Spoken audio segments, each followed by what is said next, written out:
মাশাআল্লাহ, আজকে তো আমার ছেলে হইছে। যাই সাংবাদিকরা একটা ফোন দিয়া জানাই তুইবে।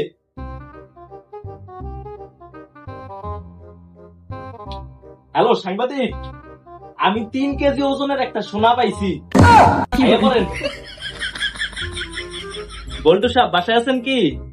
জি না, উনি খুশির চোটে ওনার বন্ধুদেরকে মিষ্টি খাওয়াতে গেছে। আমরা কি সেই জায়গাটা দেখতে পারি যে জায়গা থেকে সোনা বের হয়েছে? না পারেন না, ওইটা প্রাইভেট জায়গা। আচ্ছা বলুন তো, বল্টু সাহেব কতদিন ধরে চেষ্টা করেছিল এই সোনা বের করার জন্য? গত 2 বছর ধরে। আচ্ছা, কোন সময় বেশি চেষ্টা করছিল এই সোনা পাওয়ার জন্য?